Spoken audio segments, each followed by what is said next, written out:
So today's vlog guys, gagawa tayo ng arrangement here. Okay. Dito tayo gagawa ng arrangement guys. Ang gagawin natin dito ay full red. So bahala na tayo mag-design guys. Just watch this guys. Thank you very much. And first we'll do guys, ilalagyan natin siya ng foam. Kasi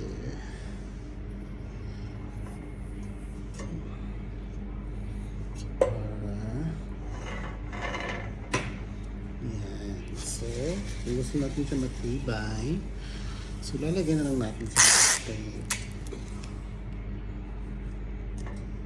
Ayan. So, dahil ko lang yung tape na nilagay ko. So, pwede natin siya dagdagan.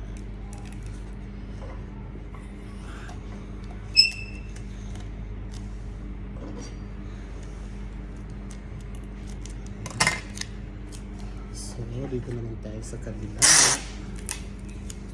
Today, I bikin ko. Ayan. Titit. So, yan lang siya. After that, so, kailangan natin siya ng patibayin lang yung paglagay ng tape. Kasi yan yung stronger niya. No. Okay mo. So, grab it by No. this one. Hi everybody, so you follow, so you like, so you comment. Okay. So you share and like and comment. This is my friend. No. Okay. So that's all guys. We will make it show you to how to put flower after. Is all guys. So ito na yung gagamitin natin flower guys. Ayan. Bago kasing stand to, kaya kailangan maganda rin yung ilagay natin flower. Okay, this time. Kaya ang ating gagawin, syempre, mag-pattern muna tayo.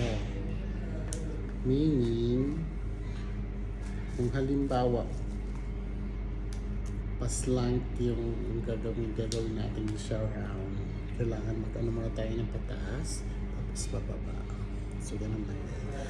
So, we will cut it first like this. We will make it like that.